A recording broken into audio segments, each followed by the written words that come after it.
નમસ્તે મિત્રો, અહીંયા આપણે કોમ્પિટિટિવ એક્ઝામના પ્રશ્નોનું સોલ્યુશન કરીશું. જેમાં અહીંયા આપણે દિશા સંબંધિત પ્રશ્નો જોઈશું. જેમાં પ્રશ્ન 4 છે, ઘડિયાળમાં 6 વાગ્યા છે. જો મિનિટ કાંટો ઈશાન દિશામાં હોય તો કલાક કાંટો કઈ દિશામાં હોય છે? તો એના માટે સમજૂતી આપણે જોઈએ. જેમાં સૌપ્રથમ આપણે અહીંયા દિશાઓ 4 હોય છે: ઉત્તર, દક્ષિણ, પૂર્વ, પશ્ચિમ. હવે આ 4 દિશાઓ ઉપરાંત જેમાં આપણે પેટા દિશાઓ હોય છે 4, જે છે વાયવ્ય, ઈશાન, અગ્નિ અને નૈઋત્ય. હવે આ દિશાઓના આધારે આપણે ઘડિયાળના કાંટાની દિશા છે તે જાણીશું. અહીંયા આપણે જોઈશું કે 4 દિશાઓ છે, તેમાં અહીંયા વચ્ચેની પેટા દિશાઓ વાયવ્ય, ઈશાન, અગ્નિ અને નૈઋત્ય આપણે દેખાય છે.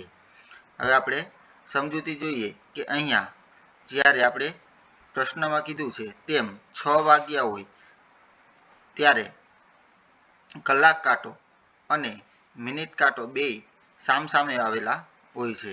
એટલે કલાક કાંટો જો ઉત્તર દિશામાં હોય તો મિનિટ કાંટો દક્ષિણ દિશામાં હોય. એ રીતના સામસામા દિશામાં કલાક કાંટો અને મિનિટ કાંટો તમને જોવા મળે છે.